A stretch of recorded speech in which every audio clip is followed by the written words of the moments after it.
Cristina Kirchner acaba de dejar el poder habiendo acumulado para sí y para su gabinete más de 750 causas en la justicia federal. Ella se despidió, lo hizo anoche, nunca abandonó el rol protagónico que interpretó durante 12 años, una especie de rediviva de Evita, una especie de salvadora de la patria, que enumeró sus logros desde las cenizas, como por ejemplo el logro de dejar la estabilidad de la miseria en la Argentina, el logro de haber quedado atrapada en la lógica del asesinato del fiscal federal especial, doctor Alberto Nisman, el logro de haber hecho morir al comercio exterior argentino, el logro de dejar un niño pobre cada 2 en la Argentina, el logro de haber destruido todos los indicadores, un banco central con reservas netas 0, endeudamiento, quedamos arrodillados frente a una gran potencia y solo abrazados a lo que puede llamarse un salvataje transitorio con China. Yo me pregunto si estos son logros o se parecen más a los infiernos, a los limbos. Hay mucho por hacer en la Argentina. Vivimos una década desquiciada por una mandataria desquiciada. Salir de esta locura nos va a costar mucho, pero depende de nosotros la sanación. Después del corte comercial, estamos con los primeros invitados de la noche.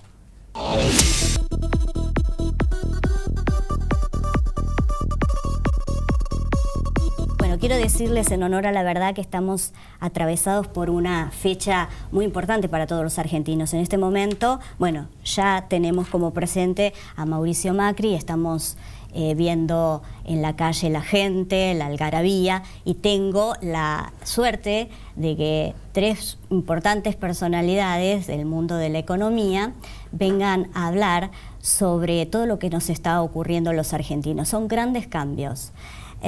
Hoy, por ejemplo, Mauricio Macri decía muchas cosas interesantes en su discurso, pero hay una que quiero rescatar y que me parece que engloba el sentimiento de todos. Él dijo: quiero pedirles que el lugar de encuentro sea la verdad, porque hemos sido atravesados durante esta década por la mentira como conducta de parte de la dirigencia política. Hola, ¿cómo están? ¿Todo bien? ¿Cómo te va? Martín, la primera pregunta es para vos y tiene que ver con el discurso que hizo ayer la expresidente Cristina Kirchner, donde se arrogó la voluntad de casi la mitad de los votos de los argentinos, cuando creo y entiendo que en realidad lo que ocurre es que el balotaje ha sido una fórmula electoral, pero en realidad la gente se expresó masivamente por un cambio. ¿Esa es tu opinión? ¿Lo ves así? ¿Cómo sentís la plaza de ayer? Bueno, primero que fue una plaza en gran medida artificial, ¿no? Como muchos de los actos, ¿no? No una plaza espontánea, sino una plaza pagada, con personas que asistieron movilizados. Una importante parte de la población argentina hoy recibe planes sociales y en muchos casos si no asiste a los actos se les quitan los planes sociales o los beneficios, con lo cual, digamos, hay que tomar entre comillas la masividad, ¿no? No es una masividad espontánea, no es una masividad sin fines de lucro, ¿no? Y por otro lado, creo que el discurso de ayer y los actos de los hechos de los últimos días como que nos muestran los coletazos finales, ¿no? De una época de odio, ¿no? De odio, de no cooperación, incluso de comprensión de los vínculos humanos como de suma cero, donde uno gana y otro pierde, ¿no? Vínculos más de la época de la Guerra Fría, tal vez, pero no del presente del mundo, ¿no? Y estamos iniciando, por suerte, una era de cambio, una era de suma positiva, donde se puede dialogar, donde se puede conversar, donde puede haber diferencias, pero trabajando en la construcción de un diálogo hacia adelante, ¿no? Ahora, Martín, ¿se puede ser ajeno a ese odio político instalado? Que bien lo dijo Firmenich hace poco, hay odio político en la Argentina y todo hace prever que desde ese reducto se instale una arenga permanente para que esa división sea cada vez más grande, la brecha entre un grupo y otro. Se ha instalado muy fuertemente, ¿no? O se quiso instalar esta visión, como decíamos, de conflicto entre trabajadores y empresarios, entre un país y el otro, ¿no? Dentro de todos los ámbitos hay conflicto y esta gente se alimenta del conflicto, ¿no? Se necesitan que haya conflicto, que haya energía negativa para sobrevivir, ¿no? Y esto es realmente muy malo para la salud física y mental de los argentinos y está propiciado por gente también que, más que un análisis económico, político, sería interesante tener un análisis psicológico o psiquiátrico de este tipo de personalidades, ¿no? Por eso digamos que es muy importante ver lo que viene y comprender lo que viene, que tampoco es un camino fácil, deja muchos muertos en el camino, desde el punto de vista económico, social, ya ahora vamos a hablar seguramente largamente, qué pasa con las reservas, qué pasa con la inflación, qué pasa con la pobreza, qué pasa con el comercio. Hay que resucitar al país, ¿no? Que ha quedado golpeado. ¿Cómo ha sido desde la Fundación Atlas, que sos el director general de esa fundación, este proceso político? ¿Cómo ha sido para vos tener que encarar esta especie de locura organizada y de explicar en tus seminarios, en las presentaciones, qué es realmente una república? Realmente estábamos cada vez más lejos y cada vez más resignados, ¿no? Muchos, y tratamos de, desde la Fundación, ser una especie de faro en la oscuridad, ¿no? Y lo fueron. Y de tratar de mantener la esperanza viva, ¿no? Como cuando uno está haciendo una llamita y ve que se apaga, ¿no?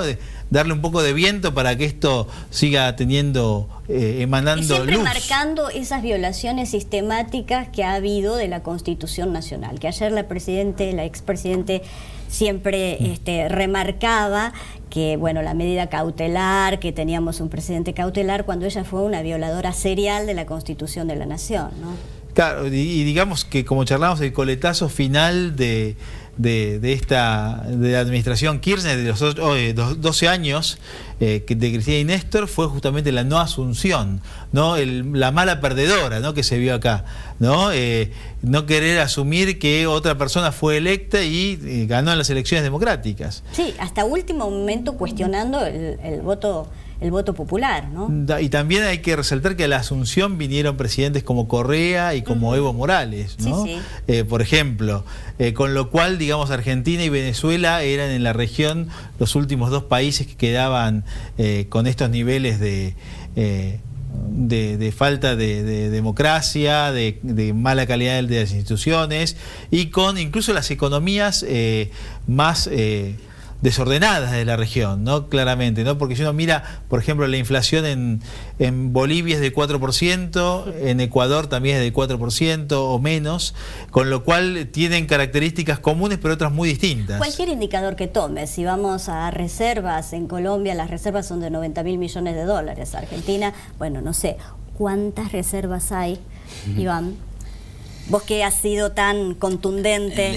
El debate sobre las reservas es profundo. Si vamos a lo que dice el Banco Central, hay 25.000 millones de dólares, que es un dato ya muy para preocuparse, porque si vos comparás las reservas que teníamos en el año 2011, se desplomaron alrededor de 20.000 millones de dólares, y si vos ves lo que pasó en todos los países de Latinoamérica, incluso Venezuela, es decir, somos los ganadores en esta caída de las reservas. O sea que incluso tomando esos números, que son los que publica el Banco Central, tenemos 25.000 millones de dólares de reservas. Ahora después, claro, vos podés hacer un análisis de esas reservas. ¿Son todos dólares físicos que tiene el Banco Central listos para, no sé, vendérselos a la gente si es que la gente los pide? Bueno, y ahí entras en el debate. Hay alrededor de 8.000 millones de dólares que son del sector privado, son encajes de los bancos que le pertenecen a la gente y que se guardan en el Banco Central por una cuestión de seguridad. Y después hay hay 11.000 millones de dólares que son yuanes chinos que hace poco se declararon moneda de reserva, es decir, que en principio los podrías utilizar, pero bueno, la realidad es que... Pero es un préstamo transitorio, ¿verdad? Es una... Sí, algo así, digamos que para una corrida está en disputa si los podés usar o no. Además tenés pagos de importaciones atrasadas, tenés algunos miles de millones de dólares que tendrías que haberle pagado a tus acreedores, pero debido al fallo de Griesa no pudieron llegar a esos acreedores. Entonces, bueno, cuando la situación se normalice, hay que ver cuántas reservas hay, ¿no? Está en duda ese número. No hay todavía un diagnóstico sobre cómo está entonces el tema de reservas en el Banco Central. A ver, el diagnóstico fino lo hará el nuevo presidente del Banco Central, que ya está, todos sabemos que es Sturzenegger, porque Vanoli renunció ayer, en el día de ayer. Pero bueno, digamos, la mirada profesional ha sido que las reservas están por debajo de los niveles que se dice que son. O sea, es una situación delicada. La situación del balance del Banco Central también es delicado. O sea, vos tenés que, en el activo tenés un montón de títulos públicos que no tienen ningún valor de mercado, lo que hace que el Banco Central esté prácticamente quebrado, ¿sí? Y eso es lo que ha generado la inflación que tenemos, el cepo cambiario, la devaluación que vemos o que hemos visto en estos años. Entonces, el desafío con el Banco Central es, más allá de si las reservas son 25, 10 o en un futuro terminan siendo 35, ¿sí? Es restablecer la normalidad, tener un tipo de cambio estable, libre, que la gente pueda comprar y vender dólares con libertad y tener baja inflación. Es decir, ir hacia un país donde la moneda valga de algo, ¿no? Es decir, tener moneda. Tener moneda, ni más ni menos. Héctor Arese es especialista en comercio exterior, es un hombre de la casa, nos conoce hace mucho tiempo, frecuentemente también escribe en la revista Desafío Exportar. Y le quiero preguntar, en el caso de la soja, si se vendiera el stock sojero, podríamos tener 8.000 millones de dólares y fondear un poco al Banco Central. ¿Es posible? Pronto va a haber ya es inminente una charla con el campo, de Macri con el campo. Bueno, a ver, todo parece indicar que hay como una reserva de soja como capaz de poder ayudar de alguna forma a las reservas del Banco Central. Lo que ocurre es que hay una serie de factores que intervienen en la determinación final del sector privado de vender o no vender, digamos, ¿no? Es decir, es un tema que evidentemente este gobierno que ha asumido, entiendo y así lo he analizado y acompañado en la última etapa, lo que privilegia es el respeto a la ley.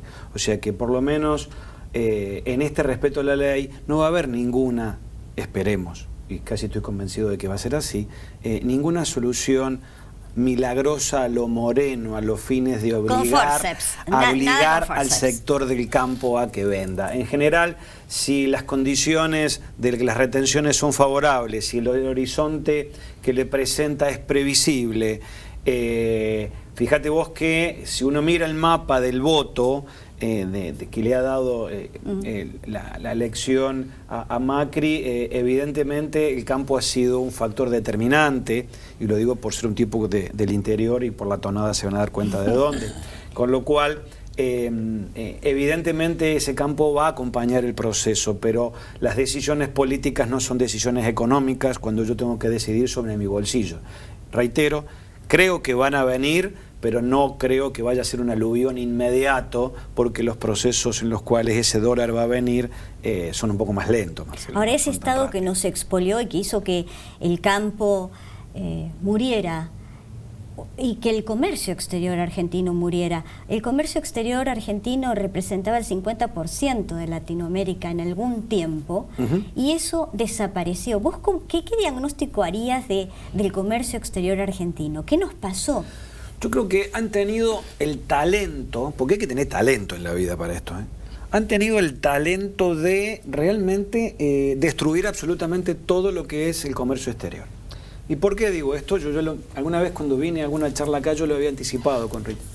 Y esto es, han dinamitado lo que es la parte instrumental del comercio, lo que es la parte de los accesos a mercados y los desarrollos de mercados externos, y han dinamitado además lo que la gente y la confianza en el comercio exterior, porque le han sacado la previsibilidad con el invento maravilloso de falta de divisas que fueron las famosas partidas de poder traer o no que un tipo decidía, que llamaban de high, digamos, no una locura absurda que a veces yo encuentro industriales que me dicen, y van a sacar las de high. Yo decía, pero flaco, si las de high no te protegen en lo más mínimo. Sí, porque además en mis clientes en el estudio lo hemos visto, es decir, fuera que discutamos la existencia de las LNA, las licencias no automáticas, cuando había cierta lógica por las cuales existían. En el inicio. En el inicio, pero no las de high. Entonces, digamos, fíjate que tanto en el sector de la previsibilidad, que es la de high, como en el sector de los instrumentos, admisión temporal, cualquier instrumento que facilita el comercio, lo han dinamitado absolutamente a todo. Han puesto, digamos, criterios de interpretación de estos, no han producido ninguna revisión de esos instrumentos que son todos post-Aladi, son todos años 84, imagínate, pasaron ya 30 años de existencia en el incentivo a las exportaciones y jamás ningún tipo dijo, che, a ver, ¿cuál sirve o no sirve? Digamos, no hubo mecanismos de reemplazo, no hubo modernización del comercio, no hubo absolutamente nada del sector instrumental del comercio. No hubo nada. Lo que hubo es, no te lo doy por ejemplo, la admisión temporal, y me ha pasado. No se la doy porque así vos evitás pedirme la de high. Pues sí, pero ¿no te das cuenta que es un incentivo, un instrumento de promoción de exportaciones?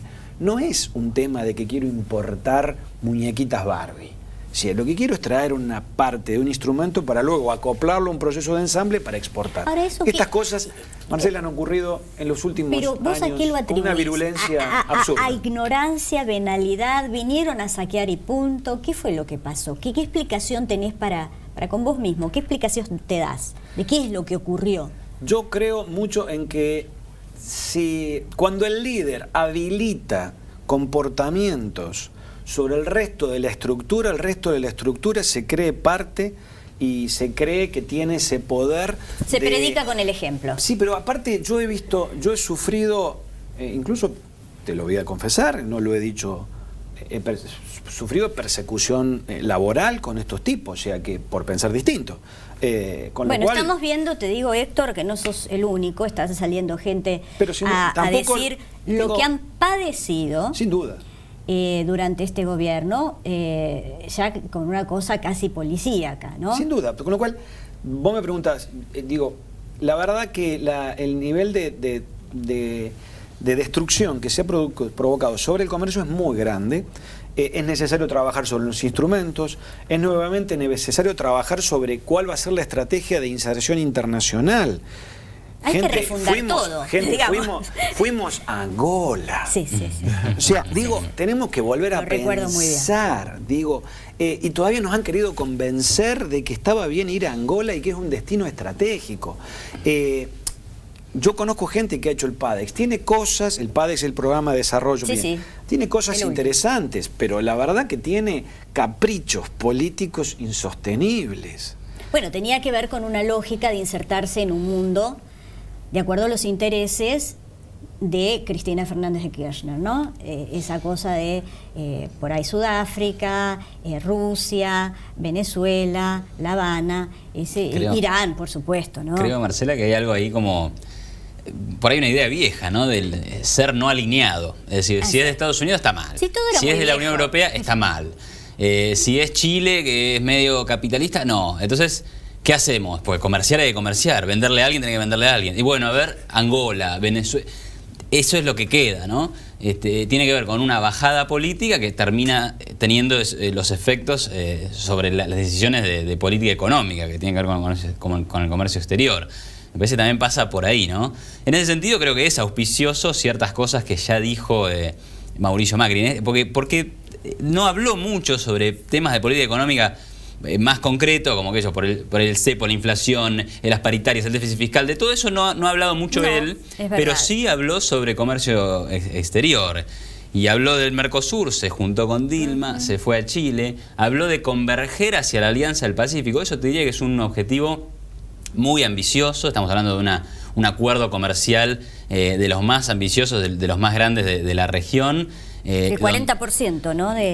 Sí, no tengo bien los datos de cuánto en términos del PBI mundial es, pero es muy importante en términos regionales por lo menos, y muy ambicioso, porque estamos hablando de bajar trabas, de comerciar libremente con otros países. Digo, eso es un cambio de paradigma muy importante. Ahora se dan cuenta de que hay como un reseteo. Todos nos vamos a tener que resetear en cuanto a los pensamientos, desde el punto de vista filosófico, del pensamiento económico, del lenguaje. Es otro lenguaje. Claramente, ¿no? Como hablábamos antes, es un lenguaje positivo, ¿no? De pensar, de acordar para crecer. No, ahora estamos pensando siempre en el conflicto a nivel comercio, a nivel militar. Pensemos cuántos conflictos ha tenido Argentina con vecinos como Uruguay, como Brasil, como Chile, que son naturalmente socios, ¿no? Y también, como mencionaba Iván recién, poder empezar a pensar en grande. Hoy el Pacífico es la región del planeta que más crece, ¿no? Absolutamente. No pensar solamente en un Mercosur, sino en un Mercosur que sea integrado al mundo, ¿no? Y de señalar a Chile, porque la tenían con Chile, ¿no? Como Chile, qué malo, no, hizo todo para su provecho. Un país que en el tema de horticultura eran bastante lejanos a los niveles que pueden ser aceptables, hoy exporta el 66% y nosotros el 6%. Entonces, es mirarse un poco, ¿qué hicimos nosotros? Sí, y habíamos comentado en algún programa anterior también que Chile es un país que tiene 17 millones de habitantes, Argentina tiene más de 40, ¿sí? Y Chile exporta más que la Argentina, ¿sí? O sea, con menos de la mitad de habitantes, para darnos una idea de qué estamos hablando, ¿no? Y vino de una crisis profunda y de una reconversión que costó, pero que se hizo, ¿no? Todos ayudaron, todos fueron partícipes de eso. Y otro punto también vinculado a esto, referente al legado que nos deja Cristina, tiene que ver con un estudio que hicimos en la Fundación Atlas respecto a lo que se llama dólar convertibilidad, el vínculo entre base monetaria y reservas, que cuando muere Néstor Kirchner estaba en 2 pesos con 68. Sí. Ahora está 21. Por encima de 21 pesos. Creo que tenemos incluso una placa que hemos elegido de un tuit tuyo con ese material. Lo cual es dramático, ¿no? Que en tan pocos años, del 2007 a la actualidad, del 2011, perdón, a la actualidad, estemos en ese nivel de pérdida de valor de nuestra moneda, ahí ¿no? estamos viendo otro de tus tweets, de cuánto comprabas con 100 pesos en 2003. Y bueno, empezás diciendo que es 71 litros de leche y hoy solo 9 y siguen las apreciaciones, ¿no? Exactamente, ¿no? Esto nos manifiesta en compras cotidianas. Exacto. La pérdida de valor del dinero, en las nimiedades, ¿no? En las cosas cotidianas. Vos hiciste otro de Iron Man. Decímelo porque ese... Ahora te lo cuento, pero volviendo al tema del comercio exterior, como que durante esta época sobrevoló algo que podríamos llamar la teoría de Dolina. Yo te lo escuchaba a Alejandro Dolina en el programa de TV de Rey y él decía, no, porque mire, es muy sencillo esto. Sí. Nosotros ponemos una traba a las importaciones, entonces no importa. Entonces, el tipo que produce acá localmente va a producir más. Entonces, como va a producir más, el tipo va a generar empleo. Entonces, como va a generar empleo, esa persona que contrata tiene ingresos y va a comprarle al supermercado. Entonces, era una cosa de un crecimiento virtuoso impresionante que solo requería de bloquear las importaciones, ¿no?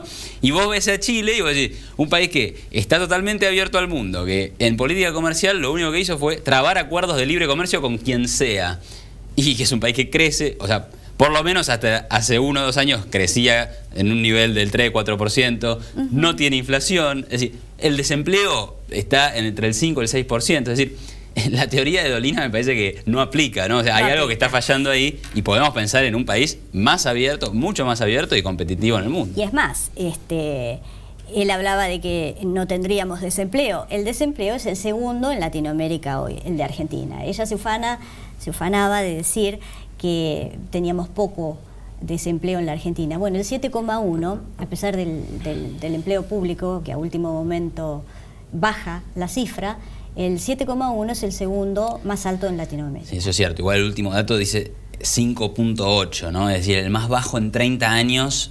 Pero bueno, de vuelta, según el INDEC, ¿no? Que es un organismo que está fuertemente cuestionado y además... No, ahí, no existe. claro. Implosionó, ¿no? Y tiene muchas sospechas el dato de desempleo porque estarían ahí... La población económicamente activa está cayendo. O sea, hay un tema en donde hay muchos que están diciendo Pero que el desempleo está por encima de institutos esa edad. que brindan cifras bastante certeras y que se han seguido, sobre todo en cuestiones como pobreza.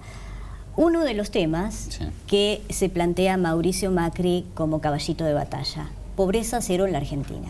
Mi pregunta es, Alicia Kirchner es la nueva gobernadora de Santa Cruz, habrá que ver porque hay un tema judicial ahí. Esta mujer tiene una denuncia por haber tocado fondos intangibles de una ley de hambre cero. Esto es una realidad, tocó fondos intangibles y los desvió hacia otro sector. Es una realidad y está en la justicia. ¿Cómo se puede encarar un gobierno con una gobernadora de estas características? ¿Va a ser difícil? Es la pregunta. ¿Creen que va a ser fácil o difícil? Bueno, digamos que vamos a ver qué es lo que pasa, ¿no? El día después, que está como comenzando a vivir con un kirchnerismo sin caja, ¿no? Aunque la gobernación de Santa Cruz es una de las pequeñas cajas que le quedan como para... Bueno, están tratando de fondearla con los yacimientos de Río Turbio, ¿no? Exactamente, ¿no? Pero es muy distinto, digamos, digamos, el poder con una caja que sin caja con una caja pequeña. Vamos a ver qué es lo que pasa ahora, ¿no? Es cuestión de... Pero la simple impresión, ¿cuál es? El tema de... Mira, me quedo con lo que mencionabas, vos decís la ley de hambre cero, etcétera. Y Mauricio Macri dice, vamos a tener pobreza cero. Pero lo que me parece relevante ahí es que el objetivo ese que es ambicioso, que es deseable, creo que todos vamos a compartir, pero no pasa por leyes, ¿eh? O sea, no pasa ni por leyes, no pasa ni por aumentar la asistencia.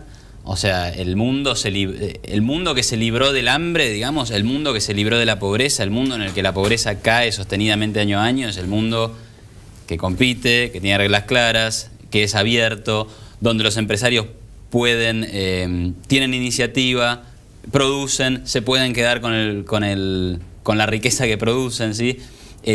Bajado a la realidad, hoy tenés grandes distorsiones macroeconómicas, por decirlo de alguna manera, o el déficit fiscal, elevadísima inflación, un discurso que fue totalmente antiempresario por 12 años, totalmente antiempresario, y controles de todo tipo, fundamentalmente el cepo cambiario, que todo eso contribuye a alejar la inversión. Si vos no tenés inversión, no producís, si no producís, no hay trabajo y no salís de la pobreza. Y un empresariado que cayó bastante, otorgó bastante crédito a este gobierno saliente. Vamos a un corte y vamos a seguir analizando ya más desde lo económico lo que viene.